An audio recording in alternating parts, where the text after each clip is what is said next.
நீங்க உட்கார வச்சு பகவத்கீதா கிளாஸ் இந்தாங்க கேளுங்க அப்படின்னு சொல்லி கட்டாயப்படுத்துறோம் எல்லாரையும். ஸோ எல்லாம் எல்லாருடைய நன்மைக்காகவே அப்படின்னு சொல்லி ஆரம்பிக்கலாம். ஸோ போன வாரம் பார்கவி மாதாஜி அவங்க சாப்டர் 2 இருந்து கொஞ்சம் வர்சஸ் டிஸ்கஸ் பண்ணாங்க. எப்படி அர்ஜுனர்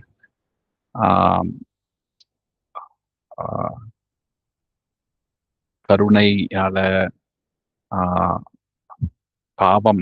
பாவ செயல்ல ஈடுபடக்கூடாதுன்னு சொல்லிட்டும், ட்ரெடிஷன் டைனாஸ்டியோட டிஸ்ட்ரக்ஷனை தவிர்க்கவதற்காக பல சாஸ்திர ரீதியான காரணங்களுக்காக அர்ஜுனர் வந்து இந்த யுத்தத்திலிருந்து தவிர்ப்பதற்காக முயற்சி எடுத்தாரு. அதுக்கப்புறம் கன்ஃபியூஸ்டு ஸ்டேட்ல அர்ஜுனர் வந்து கிருஷ்ணர் கிட்ட சரணடைஞ்சாரு. அதுக்கப்புறம் பகவத்கீதை கிருஷ்ணர் வந்து உபதேசம் கொடுக்க ஆரம்பிச்சாரு. முதல் உபதேசத்தை பார்கவி மாதாஜி பேசினாங்க. என்னன்னா சயின்ஸ் ஆஃப் சோல் பத்தி. அதுதான் செகண்ட் சாப்டருடைய ரொம்ப முக்கியமான கட்டம். செகண்ட் சாப்டர் மாத்திரம் இல்லை,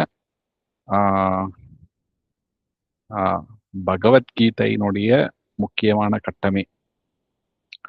செகண்ட் சாப்டரை வந்து ஆச்சாரியர்கள்லாம் என்ன டைட்டில் கொடுத்துருக்காங்கன்னா, கண்டென்ட்ஸ் ஆஃப் கீதா சம்மரைஸ்ட் அப்படின்னு சொல்லிட்டு. மீன்ஸ் இந்த 18 அத்தியாயத்தோட சுருக்கம் வந்து இந்த செகண்ட் சாப்டர்னு சொல்லலாம். ஏன்னா அவ்வளோ முக்கியமான இன்ஃபர்மேஷன்ஸ், முக்கியமான அத்தியாவசியமா தெரிஞ்சுக்க வேண்டிய ஒரு ரொம்ப முக்கியமான பாயிண்ட்ஸ் வந்து கிருஷ்ணர் செகண்ட் சாப்டர்ல ஃபுல்லா அப்படியே கண்டென்ஸ் பண்ணி கொடுத்துட்டாரு அப்படியே. ஸோ அதனால செகண்ட் சாப்டர் அப்படிங்கிறது ரொம்ப ரொம்ப ரொம்ப முக்கியமான சாப்டர் பகவத்கீதையில.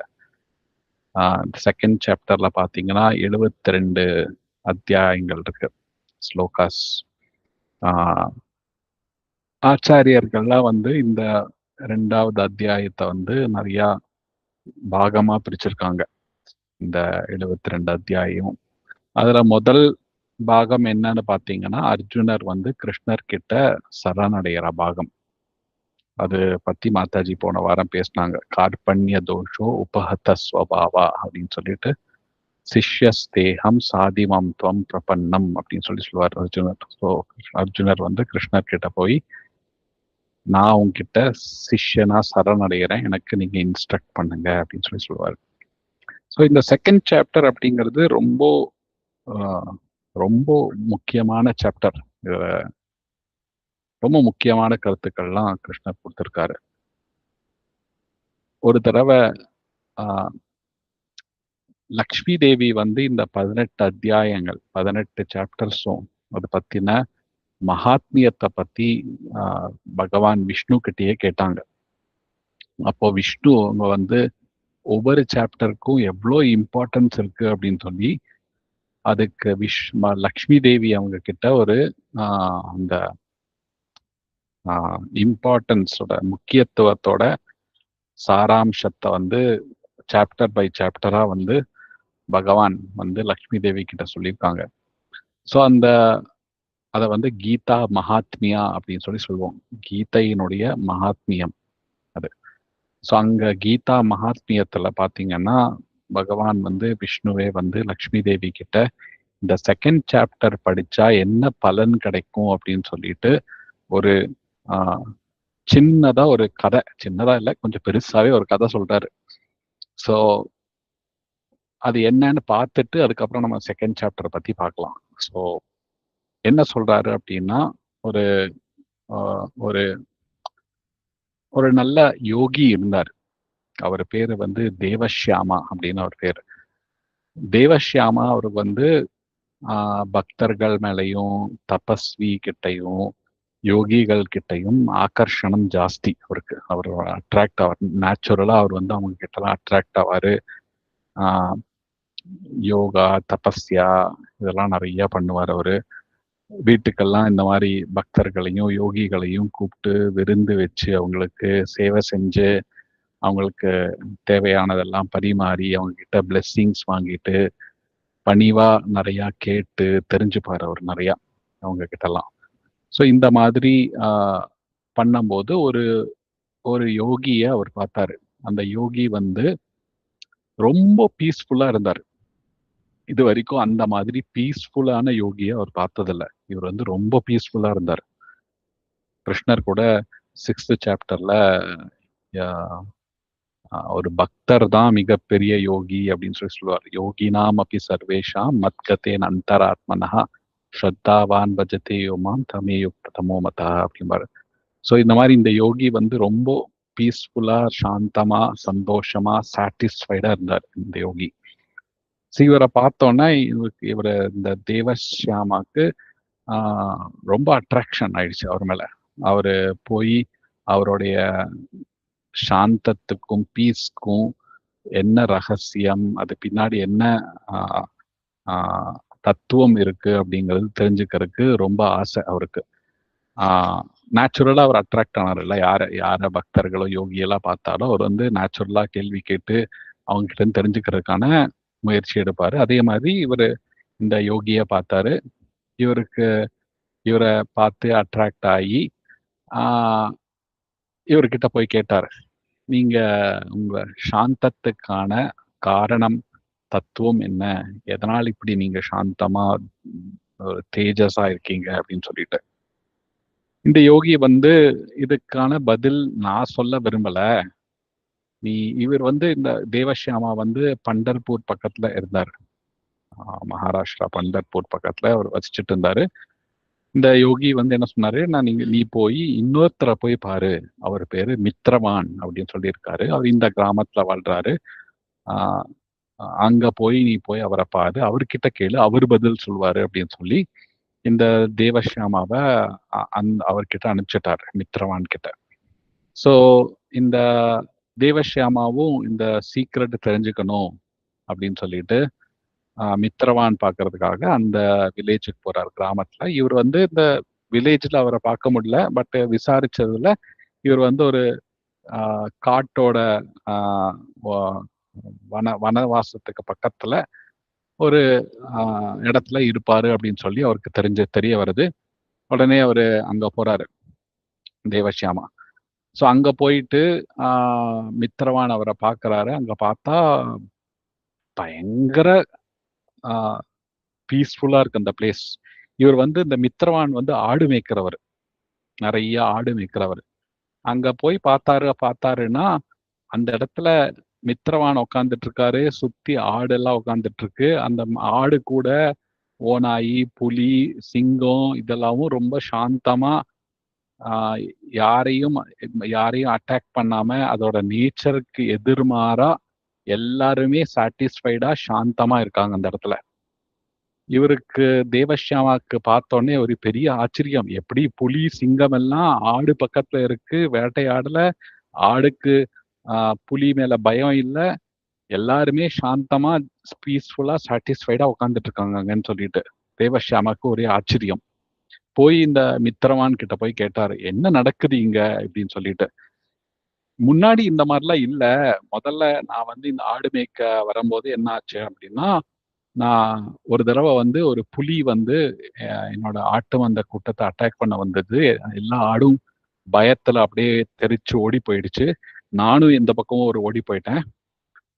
அந்த புலி வந்து ஒரு ஆட்டை பிடிச்சிருச்சு. பிடிச்சு இந்த இடத்துலதான் பிடிச்சுது அந்த ஆட்டை. பிடிச்சிட்டு அந்த புலி வந்து அந்த ஆடை சாப்பிடல.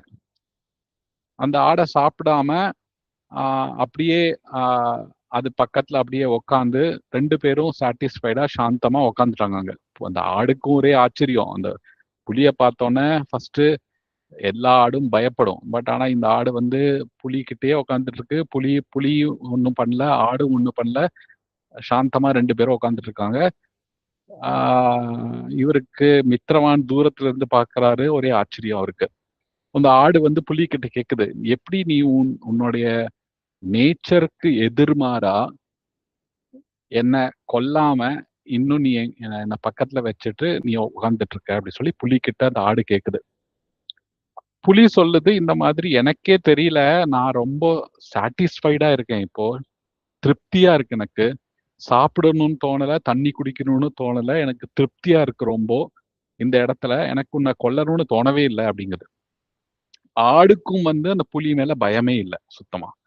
இதெல்லாம் இந்த மித்திரவான் பார்த்துட்டு பக்கத்துல வந்து போய் கேட்கிறாரு, என்ன நடக்குது இங்க அப்படின்னு சொல்லிட்டு. இந்த 2 பேர், ஆடுக்கும் பதில் தெரியல, புலிக்கும் பதில் தெரியல, மித்திரவானுக்கும் பதில் தெரியல.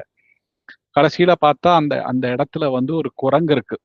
அந்த குரங்கு ரொம்ப முதிர்ந்த குரங்கு. மித்திரவான் வந்து அந்த குரங்கு கிட்ட கேட்கிறாரு, உனக்கு ஏதாவது இந்த இடத்த பத்தி தெரியுமா அப்படின்னு சொல்லிட்டு. சோ அப்ப வந்து அந்த குரங்கு பதில் சொல்லுது, இதுக்கு முன்னாடி இங்க இருந்து ரொம்ப பக்கத்திலேயே ஒரு ராமர் கோவில் இருக்கு. அந்த ராமர் கோவிலுக்கு சுகர்மா அப்படின்னு ஒரு ஒரு பக்தர் வந்து டெய்லியும் அங்க போயிட்டு ராமருக்கு சேவையெல்லாம் செஞ்சுட்டு இருந்தாரு அந்த கோவில்ல. அப்படி அங்க சேவை செய்யும் போது ஒரு தடவை வந்து ஒரு ஒரு புனிதமான பக்தர் அங்க வந்தாரு. அவரு வந்து அவருக்கு இந்த சுக்காமா வந்து நிறைய சேவையெல்லாம் செஞ்சுட்டு எனக்கு ஒரு உபதேசம் கொடுங்க அப்படின்னு சொல்லி கேட்டாரு. அப்போ அந்த பக்தர் வந்து பகவத்கீதையினுடைய 2வது அத்தியாயத்தினுடைய ஸ்லோகத்தை எல்லாம் இங்க இருக்க கல்லுல மேல எழுதினாரு.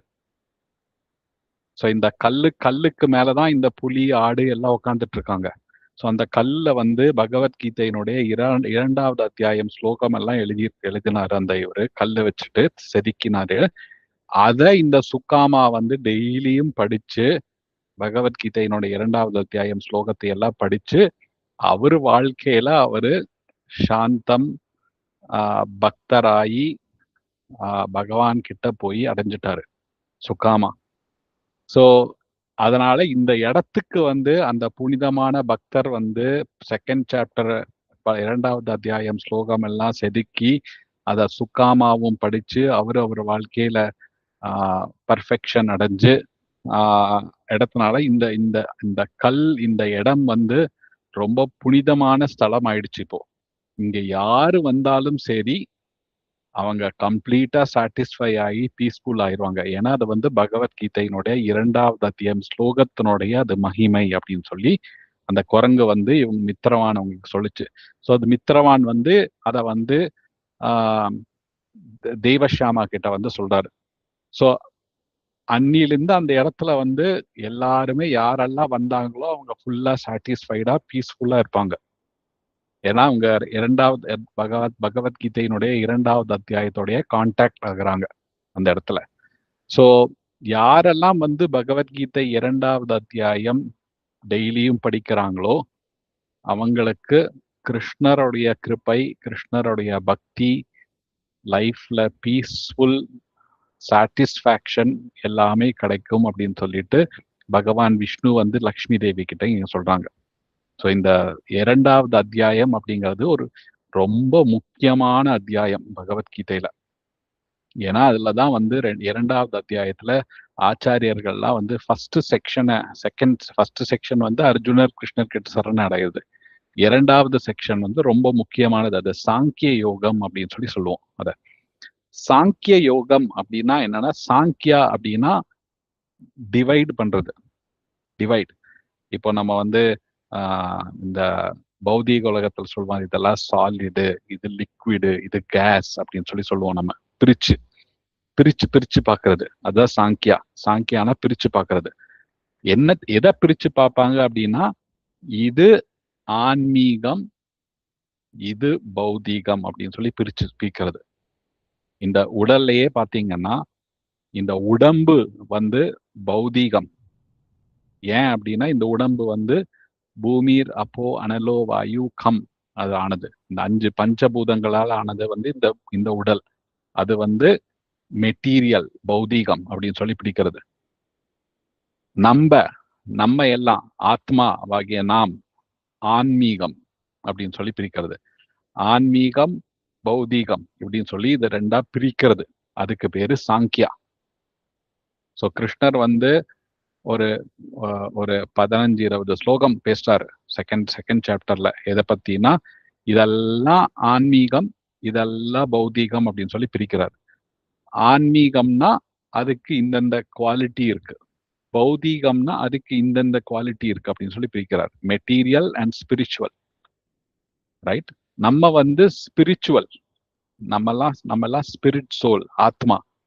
ஆத்மாவாகிய நாம் நம்ம வந்து ஸ்பிரிச்சுவல் பை நேச்சர். இந்த உடம்பு வந்து மெட்டீரியல் ஆன நேச்சர். ஆத்மாவாகிய நாம் நமக்கு இறப்பில்லை. ஆனா இந்த பௌதீக உடலுக்கு இறப்பு இருக்கு. ரைட்? இப்ப என்ன ஆயிருக்கு அப்படின்னா, ஆத்மாவாகிய நாம் வந்து இந்த உடலுக்குள்ள கைதியாட்டே இருக்கோம். இந்த உடல் தான் நமக்கு வந்து பிரிசன். இந்த உடலுக்குள்ள ஆத்மாவாகிய நாம வந்து கஷ்டப்பட்டுட்டு இருக்கோம். ரைட்? உடம்பு வலிக்குது, கை வலிக்குது, கால் வலிக்குது, முதுகு வலிக்குது, வயிறு வலிக்குது, தலை வலிக்குது. எல்லா ப்ராப்ளம் வருது இந்த உடம்புல. அந்த உடம்பு கொடுக்குற ப்ராப்ளம்னால நம்ம கஷ்டம் அடைஞ்சிட்டு இருக்கோம்.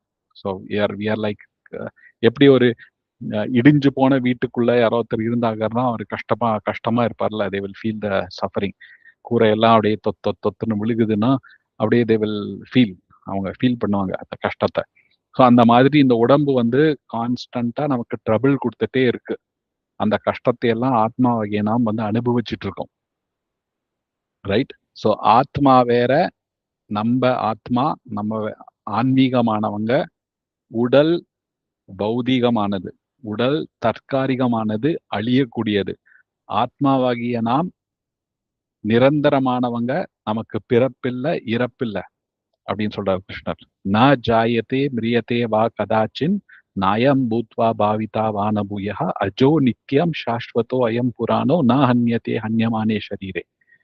இந்த ஷரீரம் இறக்கும் போது நம்ம இறப்பதில்லை அப்படின்னு சொல்றார் கிருஷ்ணர். ந ஹன்யத்தே ஹன்யமானே ஷரீரே. ஸோ ஆத்மாவுக்கு இறப்பில்லை, நமக்கு இறப்பில்லை. நம்ம எல்லாருக்கும் இறப்பே இல்லை. ஷரீரத்துக்கு தான் இறப்பு. ஆத்மாவாகிய நாம் இந்த ஷரீரத்தை விட்டுட்டு இன்னொரு ஷரீரத்துக்குள்ள போவோம். அவ்வளவுதான். இந்த எப்படி கிருஷ்ணர் வந்து சொல்றாரு இன்னொரு ஸ்லோகத்துல, எப்படி நம்ம வந்து சட்டைய போட்டுட்டு அடுத்த நாள் காலையில சட்டைய கழட்டிட்டு வெளியே வீசுறோமோ, அதே மாதிரி உடம்புங்கிறது ஒரு சட்டை மாதிரி அப்படின்னு சொல்றாரு. இந்த சட்டையை கொஞ்ச நாள் போட்டுப்போம், போட்டுட்டு அப்படியே கழட்டி வச்சு வேற வேற சட்டையை எடுத்துப்போம் அப்படிங்கிறார் கிருஷ்ணர். சோ அந்த சாங்கியம் டிவிஷன், அது சாங்கிய யோகம். அது ரொம்ப முக்கியமானது. ஏன் அப்படின்னா, ஆன்மீக வாழ்க்கை எப்ப ஆரம்பிக்குதுன்னா, நம்ம ஒரு ஆத்மான்னு தெரிஞ்சுக்கிட்டாதான் ஆன்மீக வாழ்க்கையே ஆரம்பிக்குது. நான் இந்த உடல், எனக்கு பிறப்பு இருக்கு, எனக்கு இறப்பு இருக்கு, எனக்கு பர்த்டே இருக்கு, டெத் டே இருக்கு அப்படின்னு சொல்லி நினைச்சிட்டே இருந்தோம்னா ஆன்மீக லெவலுக்கு நம்ம வரல இன்னும். எப்போ ஆன்மீக லெவலுக்கு வருவோம் அப்படின்னா, நான் ஒரு ஆத்மா அப்படிங்கிற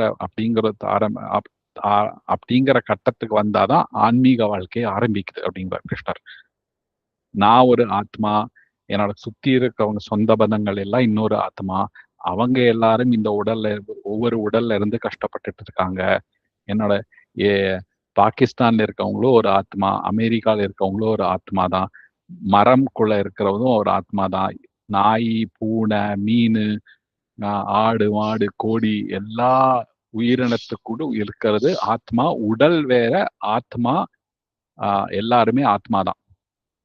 வேற வேற உடல்ல இருக்காங்க, அவ்வளவுதான். மரம்ல இருக்கிறதும் ஆத்மா. Anything that shows symptoms of life, உயிருக்கான அறிகுறி இருக்கிற எல்லாருமே ஆத்மா. உடல் மாத்திரம் வேற வேற. ஒருத்தருக்கு மரமோட உடல் இருக்கு, 5000 வருஷம் வாழுவாங்க அவங்க. ரைட்? சில சில ஆத்மா வந்து ஆஹ் ஆஹ் பூச்சியோட உடம்பு எடுத்துக்கலாம், ஒரே நாள் நைட்டு இருந்து இறந்து போகலாம். ரைட்? ஸோ ஒவ்வொரு ஆத்மாக்கும் வேற வேற டைப் ஆஃப் உடல், வேற வேற லைஃப் ஸ்பேன், அவ்வளவுதான் வித்தியாசம். பிரம்மா கூட நம்மள மாதிரி ஒரு சாதாரண ஜீவாத்மா தான். இந்த பௌதீக உலகத்துல இருக்கக்கூடிய எல்லாருமே வந்து ஜீவாத்மா. பிரம்மலோகத்துல இருந்து பாத்தாள லோகம் வரைக்கும் எல்லாருமே வந்து ஜீவாத்மா தான். வேற வேற உடல் இருக்கு அவங்களுக்கு, அவ்வளவுதான். ஓகேயா? ஸோ இந்த ஸ்வர்கலோகத்துல கூட தேவி தேவதைகள் எல்லாம் நிறைய பேர் இருக்காங்க. அவங்களும் நம்மள மாதிரி ஜீவாத்மா தான். எப்படி நம்ம தமிழ்நாடு சீஃப் மினிஸ்டரோ, இந்திய பிரதமரோ, இல்ல அமெரிக்கா ஜனாதிபதியோ எல்லாருமே நம்மள மாதிரி சாதாரண பீப்புள் தான் அவங்களும். அவங்களுக்கு ஒரு போஸ்ட் கொடுத்து பவர் கொடுத்துருக்காங்க, அவ்வளவுதான். ஸோ அதே மாதிரி சில ஜீவாத்மாக்கு ஒரு ஹையர் போஸ்ட் கொடுத்து ஒரு பவர் எல்லாம் கொடுத்துருக்காங்க பகவான், சில காரணத்துக்காக. பட் எல்லாருமே ஆத்மா தான். சரிங்களா? ஸோ அந்த உண்மையை தெரிஞ்சுக்கிறது தான் சாங்கிய யோகம். ஸோ சாங்கிய யோகம்னா இந்த டிவிஷன், விபாகம் பண்ணி இது ஸ்பிரிச்சுவல், இது மெட்டீரியல் அப்படின்னு சொல்லி பிரிக்கிறது. அதுதான் சாங்கியம். ஸோ கிருஷ்ணர் வந்து சாங்கியத்தை பத்தி சொல்லிட்டு அதுக்கப்புறம் என்ன சொல்றாரு, இந்த இந்த நீ நம்பரையோ நம்பலையோ, இது நம்பி நீ, நான் சொல்றத நீ நம்பினீன்னா உனக்கு நல்லது. நான் சொல்றத நீ நம்பலைன்னா கூட இருந்தாலும் பரவாயில்ல. ரைட்? நீ ஒரு சத்திரியன்.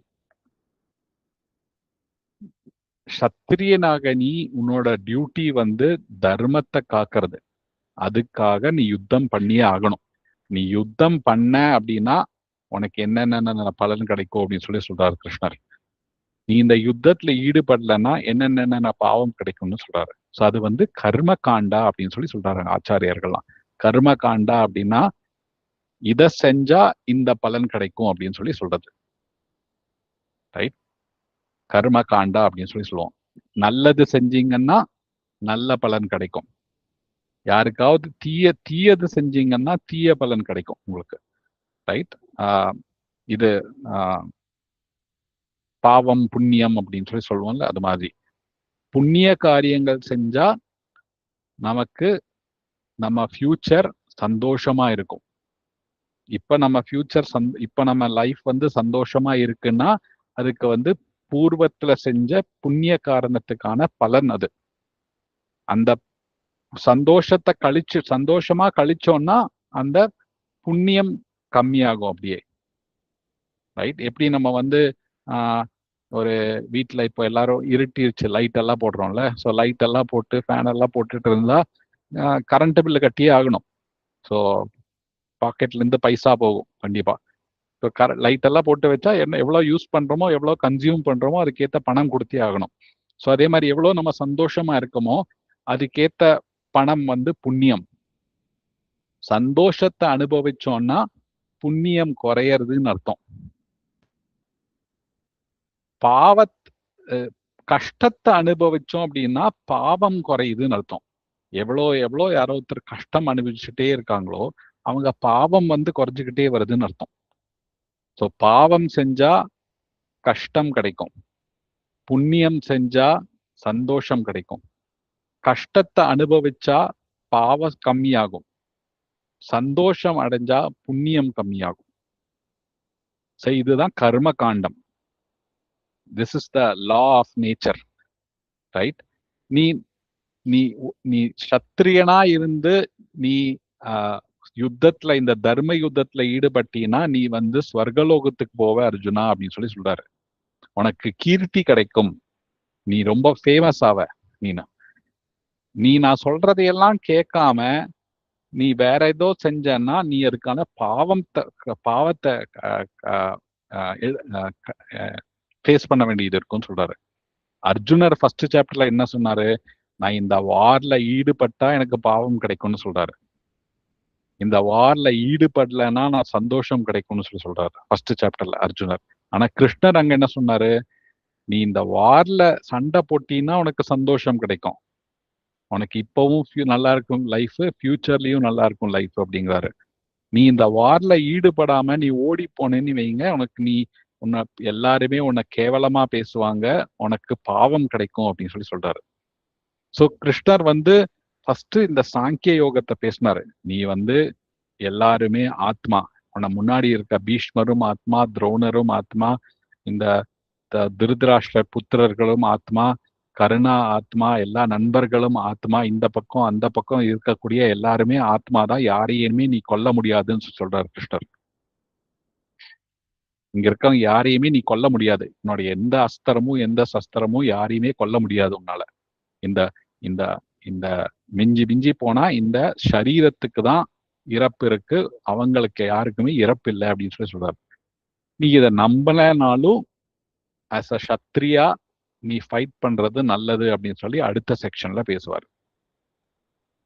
இது 3வது செக்ஷன்.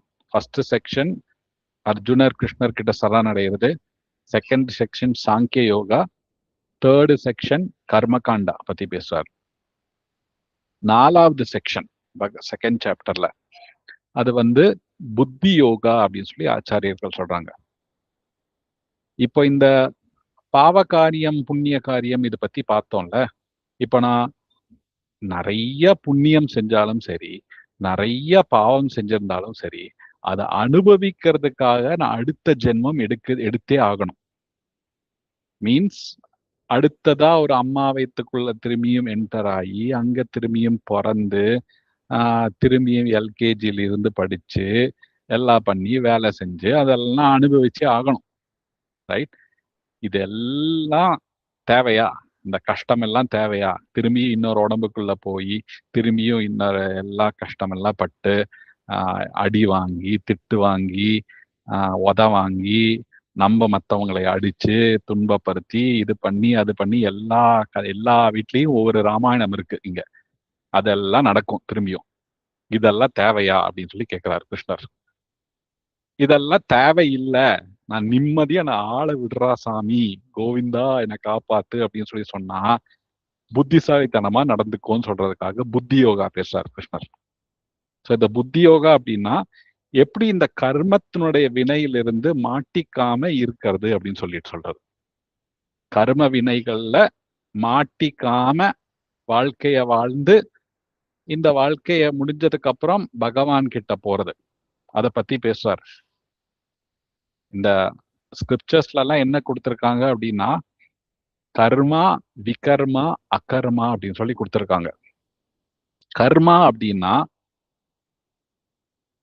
ஸ்கிரிப்சர்ஸ்ல கொடுத்த மாதிரி, ஸ்கிரிப்சர்ஸ்னா இந்த சாஸ்திரங்கள்ல கொடுத்திருக்க மாதிரி அதுக்கேத்த மாதிரி நடந்தா நமக்கு நல்ல பலன்கள்லாம் கிடைக்கும்.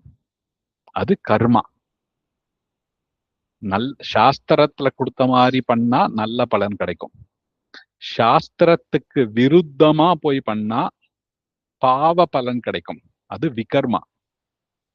கர்மா கர்மா இல்ல கர்மானா சாஸ்திரத்துல கொடுத்தது படி நடக்கிறது. எனக்கு தோன்றபடி நடக்கிறது இல்ல. எனக்கு என்ன வேணா தோணலாம், நான் நினைக்கலாம் இது கரெக்ட் அப்படின்னு சொல்லிட்டு. ஆனா இங்க ஆனந்த் பிரபுக்கு நான் பண்றது தப்புன்னு தோணும். தோணுமா பிரபு? ரைட்? எனக்கு நான் பண்றது கரெக்ட்னு தோணுது, ஆனா மத்தவங்களுக்கு நான் பண்றது தப்புன்னு தோணலாம். யார் கரெக்ட் யார் தப்பு யார் முடிவு பண்றது? அது இப்ப எல்லாம் அவங்க வாழ்க்கையில என்ன பண்றாங்க, எனக்கு தோன்றதெல்லாம் செய்யறாங்க எல்லாரும். எனக்கு பிடிச்சிருக்கு நான் செய்யறேன், எனக்கு தோணுது நான் செய்யறேன், இதுதான் நல்லதுன்னு எனக்கு தோணுது நான் செய்யறேன். குடிகாரனுக்கு குடிக்கிறது நல்லது, ஆனா எதிரில வர வண்டி ஓட்டிட்டு வரவங்களுக்கு ஏன்பா இப்படி குடிச்சிட்டு வண்டி ஓட்டுறேன்னு சொல்லி திட்டுவாங்க. ரைட்? அவங்களுக்கு கரெக்ட், இவங்களுக்கு அதே செயல் தான் தப்பு. ரைட்? ஆச்சாரியர்களா சொல்றாங்க எப்படி பச்சை தண்ணி சம்மர்ல பச்சை தண்ணியில குளிக்கிறதுக்கு ஜாலியா இருக்கும் அப்படியே. அதே பச்சை தண்ணி இந்த குளிர்காலத்துல குடிக்கிறதுக்கு தொடவே மாட்டோம். நம்ம தண்ணி என்னமோ அதேதான், ஆனா கிளைமேட்டுக்கு ஏத்த மாதிரி அது நமக்கு ஒரு காலத்துல அது சந்தோஷத்தை கொடுக்குது, இன்னொரு காலத்துல துக்கத்தை கொடுக்குது. அதே மாதிரி இந்த பௌதீக உலகத்துல நிறைய வஸ்துக்கள் இருக்கு. சிலருக்கு அது கரெக்டா தோணும், சிலருக்கு அது தப்பா தோணும். யாருங்க இது கரெக்டா டிஃபைன் பண்றது தப்பு கரெக்டுங்கிறதுக்கு? நம்மளே ஏதோ தோணிட்டு பண்ணிக்கலாமா? ரைட்? இப்போ ரோட்ல போறோம், சின்ன வயசுல இருந்து நமக்கு கத்து கொடுத்துட்டாங்க ரோட்ல லெஃப்ட் சைட்ல போகணும், இந்தியால ரோட்ல லெஃப்ட் சைட்ல போகணும், ரெட் போட்டா ஸ்டாப் பண்ணணும், கிரீன் போட்டா கோ அப்படின்னு சொல்லிட்டு. இது நமக்கு சின்ன வயசுல இருந்தே தெரிஞ்சது, நம்ம பண்றோம், ஃபாலோ பண்றோம். இப்ப சப்போஸ் ஒருத்தருக்கு அதெல்லாம் யாருமே தெரியலன்னா அவங்க பாட்டி ரைட் சைட்ல வண்டி ஓட்டுவாங்க, ரெட் சிக்னல் போட்டா வண்டி எடுத்துட்டு போவாங்க. இது மாதிரி பண்ணா பெரிய டிஸ்டர்பன்ஸ் நடக்கும்ல ஹோல் சொசைட்டில, இந்த மாதிரி எல்லாரும் பண்ணா. ஸோ அதனால government set of rules define பண்றாங்க.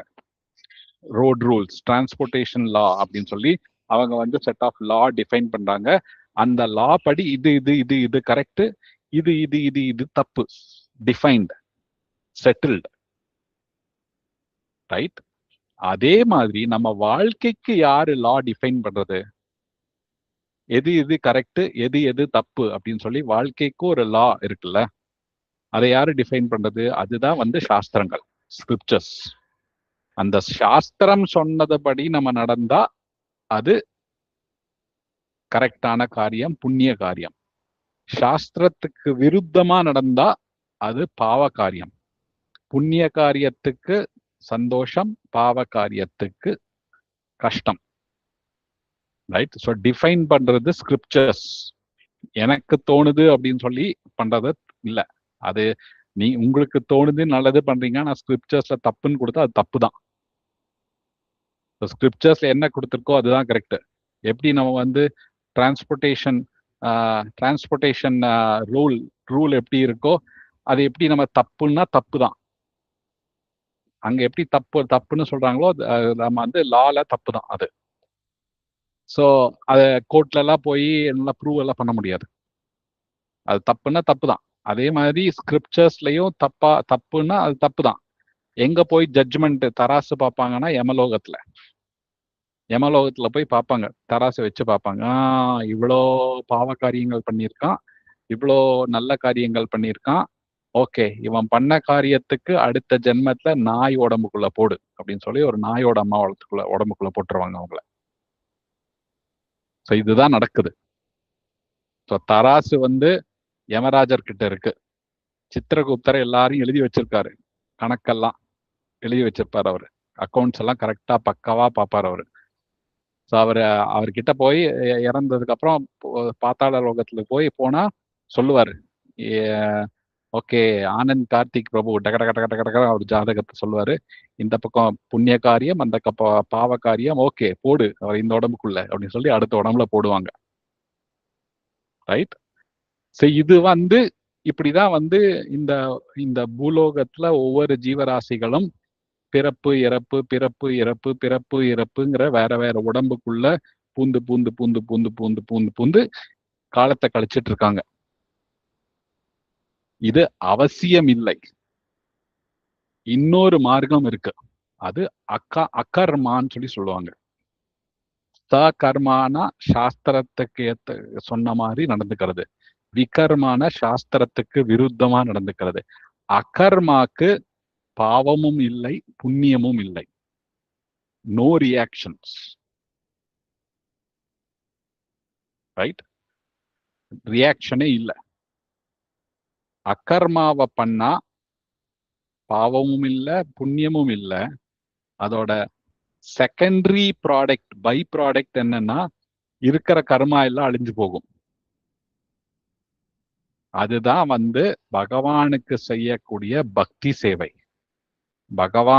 பகவானுக்கு பக்தி சேவை செஞ்சோம் அப்படின்னா அது பாவமும் இல்லை புண்ணியமும் இல்லை, அது வந்து ஆன்மீகமான செயல். சரிங்களா? அதுக்கு பாவமும் இல்லை புண்ணியமும் இல்லை. ஆனா நீங்க அந்த ஆன்மீகமான பகவானுக்கு பக்தி சேவை செஞ்சீங்கன்னா உங்களுடைய பாவம் புண்ணியம் ரெண்டு பேங்க் பேலன்ஸும் கம்மியாகும் அப்படியே. ஸோ பாவமும் இல்லை புண்ணியமும் இல்லை, எதுவுமே அக்கௌண்ட்ல இல்லைன்னா அடுத்த பர்த்தி எடுக்க வேண்டிய அவசியம் இல்லை. So there is no need for them to take another birth. அதுதான் இந்த அகர்மாவோட வழி. ஸோ கிருஷ்ணர் வந்து புத்தியை யூஸ் பண்ணி எல்லாருக்கும் புத்தி கொடுத்திருக்காருல பகவான். புத்தி எதுக்காக பகவான் கொடுத்திருக்காருன்னா இந்த மாதிரி போய் கர்ம சக்கரத்துல போய் மாட்டிக்காத, புண்ணியம் பாவம்ங்கிற கர்ம சக்கரத்துல போய் மாட்டிக்காத, புத்திசாலித்தனமா நீ வந்து பகவானுக்கு பக்தி சேவை செஞ்சின்னா இந்த கர்ம சக்கரத்துல மாட்டிக்காம அடுத்த ஜென்மத்துல நீ வந்து பகவான் கிட்ட போய் சேர்ந்துருவ அப்படின்னு சொல்லி சொல்றாரு கிருஷ்ணர். அது புத்தி யோகா. புத்தியை யூஸ் பண்ணி பகவானுக்கு சேவை செய்யறது, அது புத்தி யோகா. சரிங்களா? இத பத்தி கிருஷ்ணர் ஒரு லென்த்தா பேசுறார் பகவத்கீதையில 2nd சாப்டர்ல.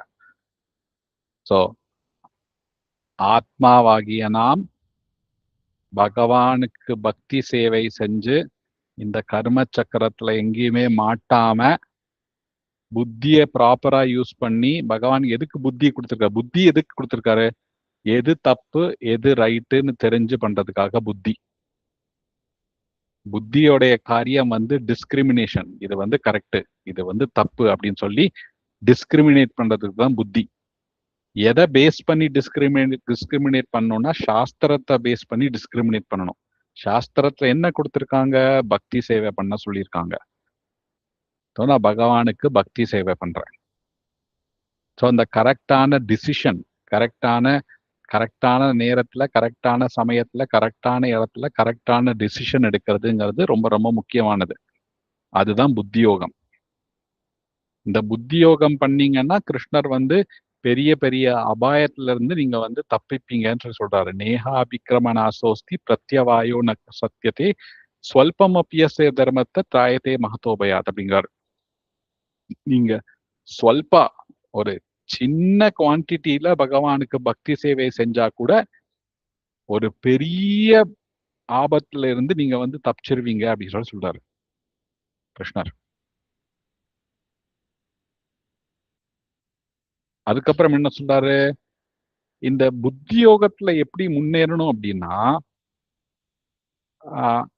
எப்படி வந்து இப்போ ஒரு வீட்டுல வந்து ஒரு குழந்தை இருக்கு. குழந்தை வந்து அடம் பிடிச்சுட்டே வந்து ரொம்ப நாட்டியா இருக்குன்னா அவங்க அப்பா அம்மா என்ன செய்வாங்க? அந்த குழந்தைக்கு ஒரு ப்ராப்பர் என்கேஜ்மெண்ட்டை கொடுப்பாங்க. பாசிட்டிவ் என்கேஜ்மெண்ட் கொடுப்பாங்க. பாசிட்டிவ் என்கேஜ்மெண்ட் நல்லா இருந்ததுன்னா குழந்தைக்கு ஆட்டோமேட்டிக்கா வந்து நெகட்டிவ் என்கேஜ்மெண்ட்ஸ் விட்டுரும். ரைட்? ஸோ பாசிட்டிவ் ரீப்ளேஸ்மெண்ட் பத்தி சொல்றாரு கிருஷ்ணர். எல்லாருக்கும் நிறைய நெகட்டிவ் பேட் ஹேபிட்ஸ் இருக்கு. அந்த பேட் ஹேபிட்ஸை எலிமினேட் பண்ண ட்ரை பண்ணாதீங்க. அதை வந்து பாசிட்டிவ் ஹேபிட்ஸா ரீப்ளேஸ் பண்ணுங்கன்னு சொல்லி சொல்றாரு. பக்தி சேவையில, பகவானுக்கு பக்தி சேவையில நம்ம ஈடுபட்டோம் அப்படின்னா ஆட்டோமேட்டிக்கா வந்து இந்த யூஸ்லெஸ் அனர்த்தாஸ்ல இருந்து ஈஸியா வெளியே வரலாம் அப்படின்னு சொல்றாரு கிருஷ்ணர். ரைட்? அது என்ன ஸ்லோகம்? விஷயா வினிவர்த்தந்தே நிராகாரஸ்ச ஜீஹினாம் ரசவர்தம் ரசோபியஸ்ய பரம் திருஷ்டுவா நிவர்த்ததே அப்படிங்கிறாரு. ஹையர் டேஸ்ட் கிடைச்சதுன்னா லோவர் டேஸ்டை ஈஸியா விடலாம் அப்படின்னு சொல்லி சொல்றாரு. ஸோ அதனால பக்தி சேவை, பகவானுடைய பக்தி சேவையில ஹையர் டேஸ்ட தேடுங்க. அந்த அந்த பக்தி சேவையில ஹையர் டேஸ்ட நீங்க பாத்தீங்க அப்படின்னா இந்த லோவர் டேஸ்ட் எல்லாம் நீங்க ஈஸியா கழட்டி விட முடியும் அப்படிங்கிறார் கிருஷ்ணர். அதுதான். தேங்க்ஸ் மாதாஜி.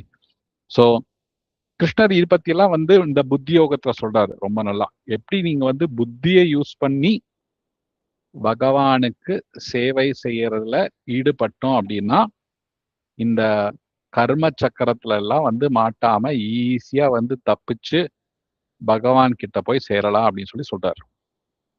ஸோ கிருஷ்ணர் இதையெல்லாம் சொல்லி முடிச்சுட்டாரு. பக்தி யோகத்தை, புத்தி யோகத்தை பத்தி. புத்தி யோகமும் பக்தி யோகமும் எல்லாம் சேம் தான், ஒரு பெருசா வித்தியாசம் இல்லை. இதெல்லாம் சொல்லி முடிச்சதுக்கு அப்புறம் அர்ஜுனர் வந்து ஒரு கேள்வி கேட்கிறாரு. நீங்க சொல்றதையெல்லாம் நல்லா இருக்கு, ஆனா நீங்க சொன்னீங்களே நீ இந்த மாதிரி ஒரு பக்தர் வந்து இப்படி எல்லாம் பண்ணுவாரு அப்படின்னு சொல்லிட்டு, அந்த பக்தருக்கும் இந்த மாதிரி ஒரு உடம்பு இருக்கு. இந்த உடம்பு வந்து நம்மள எல்லாரையும் பாடுபடுத்துது. இந்த ஜீவாத்மாவை வந்து இந்த உடம்பு வந்து பயங்கரமா பாடுபடுத்துது. எப்படி இந்த ஆத்மா பக்தியோட இருக்கிற இந்த ஆத்மா வந்து இந்த உடலுக்குள்ள வசிக்கிறாங்க? எப்படி அவங்க இந்த புலன்களோட ஆக்ரோஷத்தை வந்து அவங்க வந்து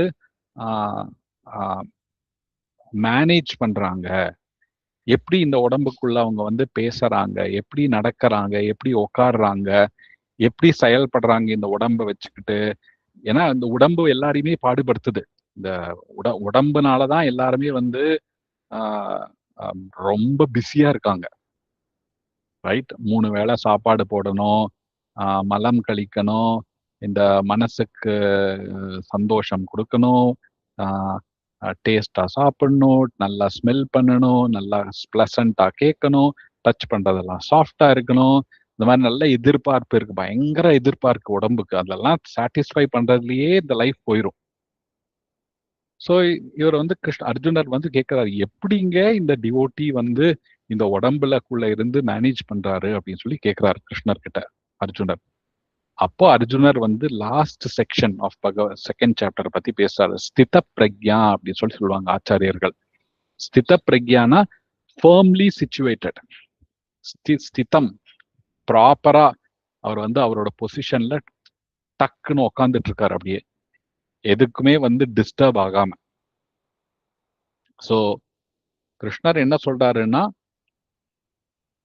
ஆத்மாவாகிய நாம் இந்த உடல் தரக்கூடிய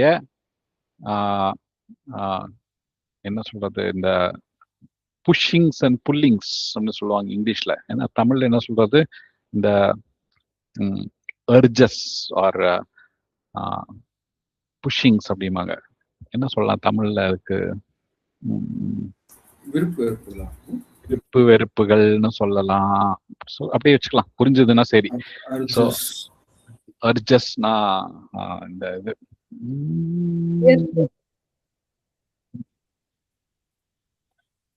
ஆக்ரோஷம், அப்படியா? ஊந்துதல். Okay, right. சோ இந்த சென்சஸ்ல இருந்து வரக்கூடிய உந்துதல், நாக்கு பாத்தீங்கன்னா ரொம்ப பேசுறதுக்கான துடிக்கும், மனசு வந்து ஸ்திரமா இருக்காது, சஞ்சலமா அங்க இங்க ஏதாவது தோணிட்டே இருக்கும், வயிறு பசிக்கும், இது பண்ணும், அந்த மாதிரி சொல்லி இந்த உடம்பு வந்து எல்லாரையும் வந்து புஷ் பண்ணி நிறைய காரியங்கள் செய்ய வைக்குது இந்த உடம்பு. மனசுல பாத்தீங்கன்னா, ஓகே எனக்கு நிறைய காசு சம்பாதிக்கணும், நிறைய ப்ராப்பர்ட்டி வாங்கணும், நிறைய இது பண்ணணும், அது பண்ணணும், இது பண்ணணும், நான் பிரில்லியண்டா இருக்கணும், நான் அழகா இருக்கணும், நான் வந்து மேதாவியா இருக்கணும், பலசாலியா இருக்கணும் அப்படின்னு சொல்லி பல வகையான தோணல் மனசுல எல்லாருக்கும் நிறைய ஓணுது. அந்த தோணல், அந்த அந்த அந்த ஏர்ஜ்ல வந்து நிறைய பேரு நிறைய காரியங்கள் செய்யறாங்க. ஸோ இப்ப வந்து பக்தராகிய ஒரு டிவோட்டி வந்து இந்த அர்ஜஸ் எல்லாம் இருந்து எப்படி அவரை கண்ட்ரோல் பண்ணி எப்படி அவர் வாழ்க்கைய வந்து ஸ்திரமா பகவானை நோக்கி அவர் போறாரு அப்படின்னு சொல்லி கேக்குறாங்க.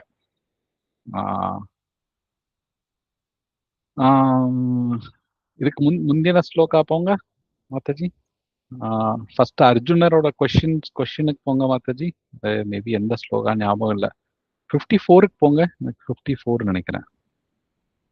स्थितप्रज्ञ अर्जुन उवाच स्थितप्रज्ञ स का भाषा समाधि तस्य केशव स्थितदिं किं प्रभाषेत किं आसेत व्रजेत किम्. ओ Krishna, what is the symptom of one whose consciousness is thus merged in transcendence? How does he speak?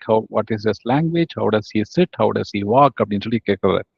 அதுக்கப்புறம் அர்ஜுனர் கிருஷ்ணர் வந்து அதுக்கு பதில் சொல்லுவாரு, எப்படி வந்து டிவோட்டி வந்து மேனேஜ் பண்றாரு அப்படின்னு சொல்றது. பிரஜஹாதி யதா காமான் சர்வான் பார்த்த மனோகதான் ஆத்மனி ஏவ ஆத்மனா துஷ்ட ஸ்தித பிரஜ்ஞஸ்ததோச்சதே அப்படின்னு சொல்றாரு. இதுல மெயினா என்னன்னா சந்துஷ்டம். சந்துஷ்டம் அப்படின்னா மைண்ட் மென்டலா சாட்டிஸ்ஃபைடா இருக்கிறது. யாரு மேல? ஒரு பக்தர் வந்து பகவானை நோக்கி எனக்கு நீங்க மட்டும்தான் வேணும், வேற எது கிடைச்சாலும் சரி கிடைக்கலனாலும் சரி எனக்கு கவலையே இல்லை அப்படின்னு சொல்லி சாட்டிஸ்ஃபைடா இருப்பாங்க. இது பாத்தீங்கன்னா துக்கேஷு அனுத்விக்னமனா சுகேஷு விகத ஸ்பிருஹா அப்படிங்கிறாரு. ஒரு பக்தர் வந்து எப்படின்னா வாழ்க்கையில துக்கம் வந்தாலும் அதிகமா அவர் வந்து கஷ்டம் பட மாட்டாரு, வாழ்க்கையில சுக்கம் வந்தாலும் அதிகமா எலேட் ஆக மாட்டாரு, சந்தோஷம் அடைய மாட்டாரு. ரெண்டுக்குமே வந்து பேலன்ஸ்டா இருப்பார் அவர் வந்து ஒரு டிவோட்டி. பௌதீக வாழ்க்கை அப்படின்னா இன்ப துன்பம் வந்து வந்தே தீரும். போன வாரம் மாதாஜி கூட பேசினாங்க. மாத்ரா ஸ்பர்ஷாஸ்து கௌந்தேயா சீதோஷ்ணா சுக துக்கதா அப்படின்னு சொல்லிட்டு, இந்த சுகம் துக்கம் அப்படிங்கிறது வந்து பௌதீக வாழ்க்கையில வந்துகிட்டு போயிட்டே தான் இருக்கும். அலை மாதிரி.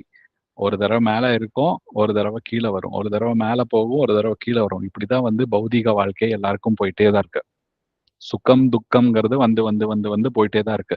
ஸோ இந்த பக்தர் வந்து என்னன்னா, சுகத்துக்கும் ரொம்ப குதிக்க மாட்டாரு, துக்கத்துக்கும் ரொம்ப கஷ்டப்பட மாட்டாரு. ஓகே, பகவான் இது கொடுத்தாரு அப்படின்னா ஓகே, சரி. துக்கம் கொடுக்குறாரா, ஓகே. சந்தோஷம் கொடுக்குறாரா, ஓகே. ரெண்டையுமே வந்து ஈக்குவலா ட்ரீட் பண்ணி அவர் வந்து அவரோட ஃபோக்கஸ் எல்லாமே பக்தி சேவை, பகவானுடைய சேவையில ஈடுபடுத்தி காலத்தை கழிக்கிறார். எப்படி அப்படின்னா, கிருஷ்ணர் வந்து ஒரு எக்ஸாம்பிள் கொடுக்குறாரு. இந்த தாமரை இலைகள் பார்த்திருப்போம்ல, தாமரை பூ, தாமரை இலைகள்லாம், இதெல்லாம் வந்து தண்ணிக்குள்ள இருக்கும். ஆனா தண்ணியில ஒட்டவே ஒட்டாது. அந்த மாதிரி வந்து இந்த பௌதீக வாழ்க்கையில எல்லாரும் வாழ்ந்துகிட்டு கழிக்கணும் அப்படின்னு சொல்றாரு கிருஷ்ணர். பௌதீக வாழ்க்கையில சுகம் துக்கம் வந்து வந்துகிட்டு போயிட்டே தான் இருக்கும். சுகத்துக்காக ரொம்ப சந்தோஷப்படவும் வேணாம், துக்கத்துக்காக ரொம்ப கஷ்டப்படவும் வேணாம். எது வருதோ பகவானுடைய கிருப்பையினால வருது.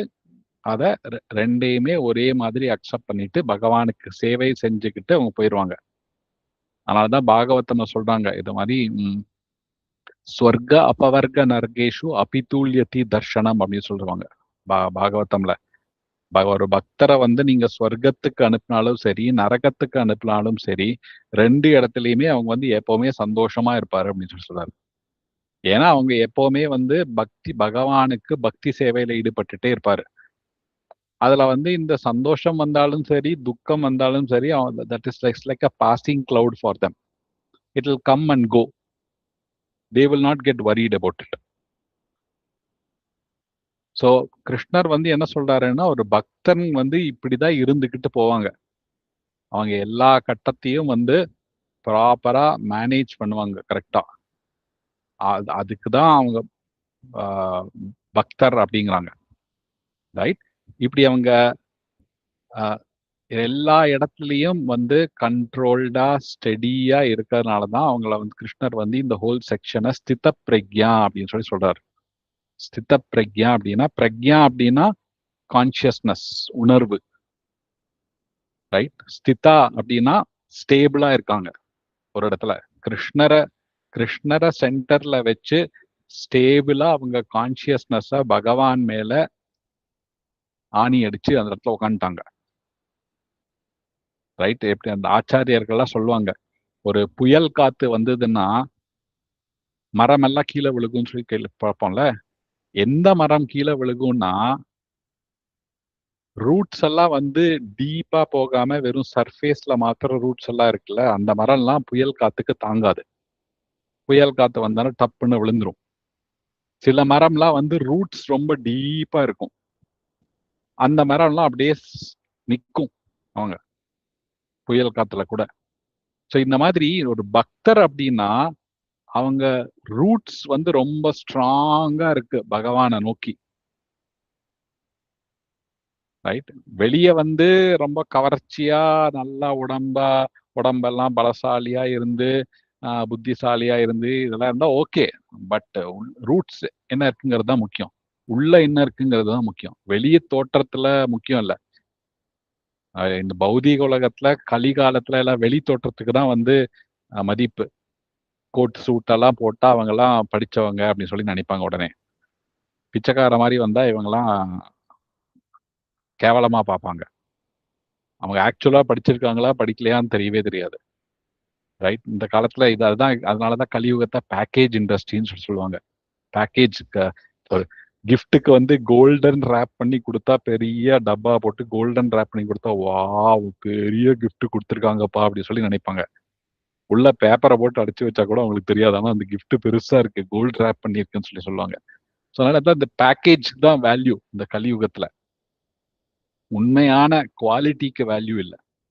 ஸோ ஆனா கிருஷ்ணர் வந்து உண்மையான குவாலிட்டியை தான் பார்ப்பாரு, உள்ள இருக்க குவாலிட்டியை பார்ப்பாரு. வெளியே இருக்க பேக்கேஜை பார்க்க மாட்டார் அவரு. ஸோ இந்த பக்தர் அப்படிங்கிறவங்க வந்து அவர் வந்து they have inner deeper life அவங்க லீட் பண்றாங்க. எக்ஸ்டர்னலா they don't get affected so much by external things. They have a very inner deeper life which is more towards serving the Supreme Lord. அதனால அவங்க எல்லா இடத்துலயும் வந்து ஸ்திதமா ஸ்டெடி மைண்டா டிஸ்டர்ப் ஆகாம இந்த சென்சஸ்னாலையும் மைண்ட்னாலையும் பாடினாலையும் வந்து ரொம்ப டிஸ்டர்ப் எல்லாம் ஆகாம அவங்க வந்து லைஃப்பை வந்து பகவானை நோக்கி அவங்க மெதுவா போயிட்டே இருப்பாங்க. அவங்க இப்படிதான் வந்து ஒரு பக்தர் வந்து இந்த பௌதீக உலகத்துல மேனேஜ் பண்றாங்க அப்படின்னு சொல்லி கிருஷ்ணர் வந்து லாஸ்ட் செக்ஷன்ல அர்ஜுனருக்கு உபதேசம் பண்றாரு. ஸோ இந்த ஹோல் பகவத்கீதா வந்து சைன கண்டென்ஸ் பண்ணி ஒரு 70 ஸ்லோகத்துல கிருஷ்ணர் வந்து செகண்ட் சாப்டர்த்தை முடிச்சுட்டாரு. இது வந்து ரொம்ப முக்கியமான அத்தியாயம் அப்படின்னு சொல்லி ஆச்சாரியர்கள்லாம் வந்து ரொம்ப புகழ்ந்து நிறைய ஆச்சாரியர்கள் வந்து செகண்ட் சாப்டருக்கு நிறைய கமெண்ட்ரிகளை எழுதியிருக்காங்க. அதனால இது ரொம்ப ரொம்ப முக்கியமான அத்தியாயம். அதனாலதான் பகவான் விஷ்ணு கூட லக்ஷ்மி தேவிக்கு யார் ஒருத்தர் டெய்லியும் இந்த செகண்ட் சாப்டரை படிக்கிறாங்களோ அவங்களுக்கு பகவானுடைய கிருப்பையும் பக்தி சேவையும் கட்டாயமா கிடைக்கும் அப்படின்னு சொல்லி லக்ஷ்மி தேவிக்கு பகவான் சொல்றாரு. ஓகே, ஸோ இது வந்து ஒரு செகண்ட் சாப்டரோட சுருக்கம் சொல்லணும்னா. யாருக்காவது ஏதாவது கமெண்ட்ஸ் கொஸ்டின்ஸ் இருக்கா? நிறைய ஸ்லோகம் இருக்குதுல, நான் அப்படியே டக்கு கண்டென்ஸ் பண்ணி சொல்லிட்டேன். பேசணும்னா நிறைய பேசலாம் செகண்ட் சாப்டர் பத்தி. ஆக்சுவலா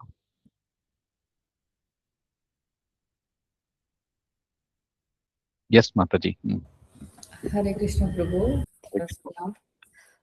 பிரபு, இந்த மெச்சூர்டு பக்தர்கள் வந்து இந்த மாதிரி கஷ்டம் இல்லைன்னா சந்தோஷம் எதுக்குமே வந்து டிஸ்டர்ப் ஆகாம ஸ்டெடியா இருப்பாங்கன்னு நம்ம பார்த்தோம்.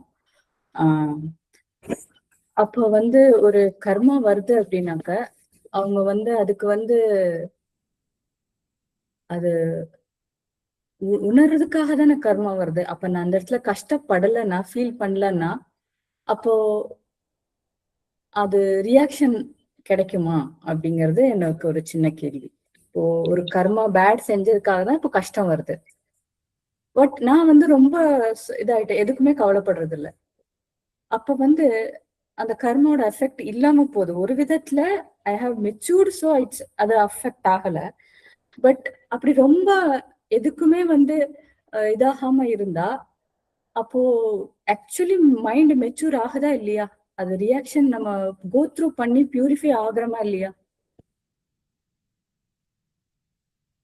ஒரு மெச்சூர் ஆகாத பக்தருக்கு இந்த பியூரிஃபிகேஷன் வந்து தேவை. கஷ்டம் சந்தோஷம் இது வந்து இதுல வரக்கூடிய அனுபவம் வந்து அவங்களுக்கு கண்டிப்பா தேவை. ஆனா ஒரு மெச்சூர் ஆன பக்தருக்கு அது வந்து ஒரு டெஸ்ட் மாதிரி இருக்கும். இந்த இந்த மகாமாயா வந்து டெஸ்ட் பண்ணுவாங்க டிவோட்டிய. இந்த மாதிரி அவங்க வந்து நிஜமாவே பகவான் மேல அவங்க வந்து அவங்க தியானம் எல்லாம் உணர்வெல்லாம் பகவான் மேலதான் இருக்கா அப்படின்னு சொல்லி டெஸ்ட் பண்ணுவாங்க. அந்த டெஸ்ட் பண்றதுக்காக பகவானுடைய இந்த மகாமாயை வந்து அவங்களுக்கு வந்து கஷ்டத்தையோ இன்பத்தையோ அவங்களுக்கு வந்து கொடுப்பாங்க. அந்த டிவோட்டி வந்து பகவானை சார்ந்தே எப்பவுமே இருக்கிறதுனாலையும் பகவானுடைய கிருப்பை அவங்களுக்கு இருக்கிறதுனாலையும் இந்த மாதிரி கஷ்டத்தையும் சந்தோஷத்தையும் அவங்க ஈஸியா வந்து கிராஸ் பண்ணிட்டு போயிடுவாங்க. ஸோ அவங்களுக்கு வந்து இந்த கஷ்டமாவே இருக்காது. பக்தர்களுக்கு கஷ்டமே வராதுன்னு இல்லை, அவங்களுக்கும் கஷ்டம் வரும். ஆனா அந்த கஷ்டத்தை கிராஸ் பண்ணக்கூடிய வலிமையும் பகவான் அவங்களுக்கு கொடுத்துருவார். கஷ்டத்தை தாங்கிக்கக்கூடிய வலிமையும் கொடுத்துருவார். ஸோ அந்த டிவோட்டி வந்து அதை ஈஸியா கிராஸ் பண்ணிட்டு அவரால் போக முடியும். ஸோ பக்தர் ஆனீங்கன்னா கஷ்டமே வராதுன்ட்டுலாம் இல்லை, ரைட்? டிவோட்டி ஆனா வந்து பாதையிலெல்லாம் பூமாலை போட்டிருப்பாங்கன்ட்டு இல்லை. இப்ப நீங்க பாகவதம்ல எல்லாம் படிச்சீங்கன்னா அப்படின்னா பக்தர்களுக்கு தான் வந்து இருக்கிறதுலே நிறைய கஷ்டம் இருக்கும். பாண்டவர்களுக்கெல்லாம் பாத்தீங்கன்னா அவருக்கு ஒரு கடைசி சாகர வரைக்கும் அவங்க வந்து கஷ்டமா தான் ஃபுல்லா அனுப்பிச்சிருக்காங்க. பிறந்ததுல இருந்து ஆஹ் ஆஹ் குருக்ஷேத்திர வார் முடிஞ்சதுக்கு அப்புறமும் அவங்க கஷ்டம் அனுப்பிச்சுட்டு தான் இருந்தாங்க. ஏன்னா ஆஹ் நான் எவ்வளவு பெரிய தப்பு பண்ணிட்டேன், நான் வந்து இந்த திருத்தராஷ்டிரர் என்னோட சொந்த பெரியப்பாவுடைய 100 மக்கள்களையும் நாங்களே கொன்னுட்டோம், இந்த ராஜ்யத்துல நிறைய பேரு விதவை ஆயிட்டாங்க எங்களால, இந்த ராஜ்யம் எங்களுக்கு தேவையா அப்படின்னு சொல்லினா யுதிஷ்ட மகாராஜர் வந்து எல்லாரும் யுத்தம் முடிஞ்சதுக்கு அப்புறமும் கூட அவர் வந்து ஹெசிடேட் பண்ணாரு இந்த மாதிரி போய் ராஜ்யத்தை எடுத்துக்கிறதுக்காக. அப்புறம் பகவானும் பீஷ்ம தேவரும் அவங்கள வந்து கன்வின்ஸ் பண்ணி போய் சிம்மாசனத்துல உட்கார வச்சாங்க. So devotee also goes through so many challenges, so many difficulties. Gajendra, right, 1000 வருஷம் முதலை வந்து கஜேந்திராவோட காலை பிடிச்சிட்டு தண்ணிக்குள்ள புல் பண்ணிட்டே இருந்தது கஜேந்திராவை, ரைட். ஒரு 1000 years ஒரு யானை வந்து கஜேந்திரா யானை வந்து கஷ்டப்பட்டாங்க. பரீட்சித் மகாராஜருக்கு 7 நாள் டெத் நோட்டீஸ் கிடைச்சது, ரைட். பிரகலாத் மகாராஜர் சொந்த அப்பாவே அவரை கொல்ல முயற்சி பண்ணாரு. 5 வயசு பையனை சொந்த அப்பா கொல்ல முயற்சி பண்ணாங்க. 5 வயசு பையனை ஒரு அப்பாவை எதிர்த்து நிக்க முடியுமா? நம்ம ஒரு இந்த ஹிரண்யகசிபு விடுங்க, சாதாரண ஒரு 5 வயசு பையன் பிசிக்கலா அப்பாவை எதிர்த்து நிக்க முடியுமா? முடியவே முடியாது. Easily can be defeated. ஆனா பிரகலாதரோட அப்பா யாரு? ஹிரண்யகசிபு. அவர் அப்படியே இந்த கண்ணு உருவத்தை ஐப்ரோஸ வந்து மேல அப்படியே தூக்குனாருன்னா இந்திரா வந்து நமஸ்காரம் பண்ணுவார் அவருக்கு. இந்த எல்லாம் இந்த சனி, ராகு, கேத்துக்கெல்லாம் எல்லாம் நடுங்குறாங்கல்ல நவக்கிரகத்துக்கு. ஹிரண்யகசிபு, ராவணர்லாம் வந்து இந்த சனியை வந்து கைது பண்ணி வச்சிருந்தாரு. அவங்களோட எஃபெக்ட் அவங்களுக்கு வரக்கூடாதுன்னு சொல்லிட்டு அவங்கள கைது பண்ணி பிரிசன்ல போட்டாங்க அவங்கள. அவ்வளோ பவர்ஃபுல் அவங்க ஹிரண்யகசிபு, ராவணா எல்லாம். அவங்களுடைய மிரட்டலும் இதுக்கே வந்து பிரகலாத் மகாராஜர் ஒண்ணுமே பயப்படல. கஷ்டம் இருந்தது, மலையில தள்ளி விட்டாங்க, பாம்பை வச்சு கொத்த வச்சாங்க, யானை கீழே பாதத்துல போட்டாங்க, தண்ணி ஆழ்கடலுக்குள்ள போட்டாங்க, எல்லாம் பண்ணாங்க. பட் அவருக்கு வந்து he was able to sail through it because of Lord's dependence on the Lord. So டிவோட்டிக்கு கஷ்டம் வராதுன்ட்டு இல்லை, பட் பகவானுடைய கிருப்பையில அவர் வந்து டிவோட்டி வந்து அதுல இருந்து ஈஸியா வெளியே வந்துருவாங்க. And they always try to meditate on the Lord. They want to remember the Lord. They never forget the Lord. So they easily come out of it. They also have difficulties. They also have problems. பக்தர்களுக்கும் முதுகு வலி இருக்கும், வயிறு வலி இருக்கும், கால் வலி இருக்கும், தலைவலி இருக்கும், எல்லாமே இருக்கும். பட் அவங்க அதையும் மீறி அவங்க பக்தி சேவையில ஈடுபட்டு போயிட்டே இருப்பாங்க. பௌதீக வாழ்க்கையில இருக்கவங்க வயிறு வலிக்குது, தலை வலிக்குது, முதுகு வலிக்குதுன்னு உட்காந்துருவாங்க. ஆனா இவங்க வந்து அது இருந்தாலும் பரவாயில்லன்னு சொல்லி பண்ணிட்டு போயிட்டே இருப்பாங்க. அதுதான் வித்தியாசம். டாலரேட் பண்ணி எதை செய்யணுமோ அவங்க செஞ்சுக்கிட்டு போயிட்டே இருப்பாங்க. இதுதான் பக்தருக்கும் ஒரு ஆர்டினரி பர்சனுக்கான வித்தியாசம் அப்படின்னு சொல்லி சொல்றாங்க. சரிங்களா மாதாஜி? ஓகே, வேற ஏதாவது கேள்விகள்?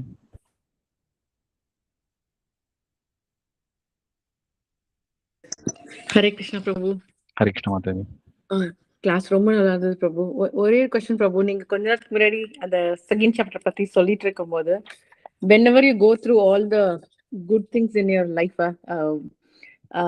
எல்லாம் ஹாப்பியா போயிட்டு இருந்ததுன்னா நம்ம வந்து ஹாப்பி கர்மாவோ இது பண்றதாவும், சேடா போயிட்டு இருந்தா அப்பனா ரொம்ப நம்ம லைஃப்ல நிறைய சோகங்கள் நடந்துட்டு இருந்தா we are going through the sad phase of karma prabhu is all going off ன்னு சொல்லலாமா பிரபு? It depends on how you suffer பண்ணா பாவம் கம்மியாகும் Mataji. Okay, that is the law of nature. Okay. The moment you are feeling happy and satisfied and content, then your punya will come down. Okay. The moment you are suffer, go through tough times, difficulty, பாப்பா will come down. அதனாலதான் வந்து சில பேர் வந்து தபஸ்யா பண்ணுவாங்க. தபஸ்யானா வாலண்டியரா அவங்க வந்து பாவத்தை கஷ்டத்தை எடுத்துப்பாங்க. Okay. அந்த தபஸ்யா பண்ணா கஷ்டம் வரதுக்கு ஆட்டோமேட்டிக்கா வரதுக்கு முன்னாடி அதை வர வச்சு பாவத்தை கம்மி பண்ணிப்பாங்க. Okay. ஸோ அதுதான் தபஸ்யா, voluntary acceptance of suffering, so that sinful reactions will go away. Okay. Got it, Prabhuji. அது இல்லாம tolerance is very important, right, Prabhu? When you're doing bhakti yoga, karma yoga. Tolerance நம்ம வந்து பௌதீக வாழ்க்கையிலேயே ரொம்ப தேவை. ஆமா. டாலரேட் பண்ணாம இருந்தா பக்கத்து வீட்டுக்காரங்களையும் உறவினர்கள் கூடயும் ஹஸ்பண்ட் அண்ட் ஒய்ஃபோ சில்ட்ரன்ஸ் கூடயோ அப்பா அம்மா கூடயோ கூட வாழ முடியாது நம்மள. கண்டிப்பா. ஸோ மெட்டீரியல் வேர்ல்ட்ஸ்ல even married life is only to tolerate your partner. Tom and Jerry மாதிரி. ரெண்டு ஒத்தே வரமாட்டாங்க, ஹஸ்பண்ட் அண்ட் ஒய்ஃப் என்னைக்குமே ஒத்தே வரமாட்டாங்க. Each other have to tolerate each other and go. So tolerance வந்து மெட்டீரியல் லைஃப்கே தேவை, அது ஸ்பிரிச்சுவல் லைஃப்க்கு இன்னும் அதிகமாவே தேவை. பக்தர் ஆனாங்கன்னா அப்படின்னா பகவானுடைய சோதனை எல்லாம் இருக்கும், அதெல்லாம் டாலரேட் பண்ணி அது பக்தியினால பகவானுடைய ஸ்ரத்தையினால சிந்தனையினால அவங்க வந்து அந்த ப்ராப்ளம்ஸ் எல்லாம் கிராஸ் பண்ணி வருவாங்க. So spiritual life is not easy, but it is easy also. It is easy, not easy. Correct, Prabhuji. But அதுதான் Prabhuji, tolerance is very important. But நான் வந்து I'll get angry, but I will always be quiet. But that is also reflecting in a different way, saying that உனக்கு என்ன உணர்ச்சியே இல்லையா, why can't you say something? If we say something, that will become bad. பேசாம இருக்கிறது better அப்படின்னு நினைச்சிட்டு இருப்போம். But even friends and family close circle கிட்ட தான் வீல் மெயின்டைன் தட். ஆக்சுவலா நம்ம வாயில வார்த்தை விட்டுறக்கூடாதுன்னு. பட் இப்ப புரியுது பிரபு. நான் என்ன பண்ணுவேன், எனக்கு கோவம் வந்தா நான் கிருஷ்ணர் கிட்ட போய் எல்லாம் சொல்லுவேன். that way. But வயசு ஆக ஆக sometimes when you keep inside everything, right Prabhu, sometimes the tolerance like அப்படின்னு ஒரு வருது. அதுக்கு ஏதாச்சும் பகவத்கீதைல ஸ்லோகம் இருக்கா பிரபு, அதை படிச்சா கொஞ்சம் மைண்ட் ஓகேவா இருக்கும் அப்படின்னு ஏதாச்சும்? நீங்க சொன்னீங்கல்ல போய் கிருஷ்ணர் கிட்ட போய் கொட்டிடுவேன்னு, அவர்கிட்ட போய் கொட்டுங்க, எல்லாம் அவர் பார்த்துப்பாரு. Okay. Not with the name Prabhu, but give me that patience. நம்ம வாயே திறக்காம எப்பவுமே பிரபு, whenever you don't talk anything, they think we are the best. When we ask some question, then we'll become the worst. Actually, I don't know why.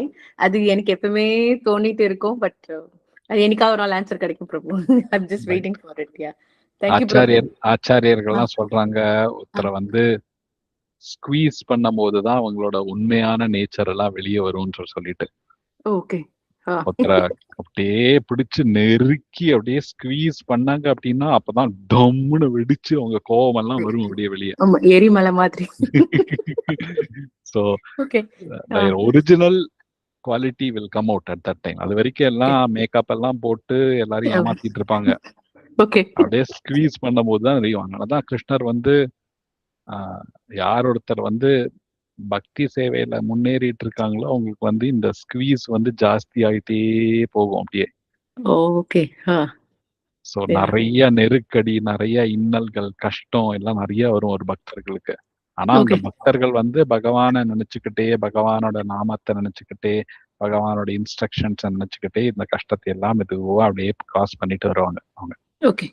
But test will increase further. எப்படி நீங்க வந்து எல்கேஜில வந்து சிம்பிளா test இருக்கும், ABCDன்னு test வைப்பாங்க. அதே 1ஆம் class 5ஆம் கிளாஸ் 6ஆம் கிளாஸ்ன்னு போனா பேப்பர் அப்படியே கஷ்டமாயிட்டே வரும். அப்புறம் வந்து IIT JEEE எழுத சொல்லுவாங்க, நீட் எழுத சொல்லுவாங்க, அதுக்கப்புறம் இன்ஜினியரிங் ஆர் மெடிக்கல், அதுக்கப்புறம் PhD இதெல்லாம் பண்ண அப்படியே the intensity of the exam and difficulty will keep increasing. Level 1, level 2, level 3, level 4 அப்படின்னு சொல்லி போகிற மாதிரி இந்த கேம்ஸ் எல்லாம் பார்ப்போம் அந்த மாதிரி. So intensity of difficulty in our life will increase, but that will push us towards surrender to the Lord. So eventually it will all come good. Mataji, Bhargavi Mataji சொன்ன மாதிரி கூட கஷ்டம் வர்றது வந்து we can use it as an opportunity to surrender to the Lord. Okay. That's how the devotee creates it as an opportunity to surrender. Okay. He makes difficulty as an opportunity. அதுதான் பண்ணாங்க Pandavas, Prahalad Yes. Maharaj, இதெல்லாம் அவங்க அதான் பண்ணாங்க. அவங்க கஷ்டம் வரும்போது பகவானை நினைச்சு அப்படியே அந்த பக்தர் ஆயிட்டாங்க அவங்க. அது குந்தி They தேவி become a வந்து better எனக்கு devotee. ஆமா குந்தி தேவி எனக்கு கஷ்டம் கூட அப்பதான் கிருஷ்ணாவை நினைச்சுட்டே இருப்பேன் அது வரை Right. சொன்னாங்க. Right. யாரு பிரபு அதை போய் கேப்பா, கடவுள்கிட்ட போய் எனக்கு கஷ்டம் கொடுன்னு. Nobody will ask actually. வரதே போதும் நமக்கு, ஆமா பகவானை மட்டும் எக்ஸ்ட்ராவெல்லாம் கொடுக்காதீங்க அப்படின்னு. So, ஆமா அது மாதிரி இல்ல. பட் நாலேஜ்ன்றது Prabhu whatever we study from small it's nothing knowledge. ஏன்னா அது நம்ம லைஃப்ல நம்ம வாழ்றதுக்கு சாப்பிடுறதுக்கு எவ்ரி அதர் நம்மளோட இதுக்குதான் அது தேவைப்படுதே தவிர பட் பக்தி நாலேஜ்ங்கிறது கண்டிப்பா எல்லாருக்கும் தேவை. அது சின்ன வயசுல இருந்தே நம்ம ஸ்கூல்ல இருந்து கொண்டு வந்தா அது better. But let's see like how is it going to happen. நம்ம நான்லாம் பகவத்கீதா படிச்சேனே தவிர எனக்கு புரியல. சும்மா படிப்போம், இங்கிலீஷ்ல படிப்பேனே தவிர எனக்கு புரியல. அது உணர்ந்ததெல்லாம் படிக்கும் போதுதான் வில் கம் டு நோ, ஓ இப்படியும் நம்ம லைஃப்ல இது இப்படி திங்க் பண்ணலாமா அப்படின்ட்டு பாசிட்டிவ் வேல சொல்றேன் Prabhu that way. But some people, everybody gives their different explanation. But when I came to ISKCON, I came to know what is exact essence of Bhagavad Gita. அந்த மாதிரி நிறைய பேர் கிட்ட போனா அவங்க அந்த நிலைமையில என்ன இருக்காங்களோ they will say that and we will accept that. ஓ நானும் அந்த நிலைமையில தான் இருக்கேன் ஓகேன்னு. பட் அப்படி கிடையாது, this is what it is அப்படின்றது I understand that way. And very nice Prabhuji. இந்த மாதிரி கதை சொல்லி எனக்கு சொல்லுங்க. எனக்கெல்லாம் அப்படிதான் பிரபுஜி மண்டையில ஏறும். இல்லாட்டி when it is so philosophical I'll be thinking oh my goodness நான் என்ன கிளாஸ்ல இருக்கேன்ற மாதிரி இருக்கும். when you say story I can correlate with அந்த பகவத் கீதா. அந்த கோயில் எங்க இருக்கு பிரபுஜி சொன்னீங்க? அந்த பகவத் கீதா தெரிஞ்சா சொல்லுங்க மாதாஜி, நானும் போயிட்டு வந்துடுறேன். ஓகே. அந்த அது அனிமல்ஸே அவ்வளவு அமைதியா இருக்க நம்ம எல்லாம் எப்படி ஆயிடுவோம்னு யோசனை ஒரு ஒரு ஒரு ஆசைதான். அதனாலதான் அவங்க ஒருவேளை சீக்ரெட்டா வச்சிருக்காங்க போல. Okay okay thank you so much தெரியாது மாதாஜி எனக்கும் நீங்க இருக்குன்னு. ஓகே ஓகே thank you பிரபு. ஹரே கிருஷ்ணா. ஜெய் ஹோ. 9:40 ஆயிடுச்சு. It's a good time to conclude and go to bed. Right. Thank you. Hare Krishna. அடுத்த வாரம் பார்க்கலாம். ஜெய் நரசிங்கதேவ பகவான் கி ஜெய். ஸ்ரீல பிரபுபாத் கி ஜெய். கௌர பிரேமானந்தே. ஹரி ஹரி போல். Hare Krishna. Thank you so much, Prabhuji. Hare Krishna. Hare Krishna.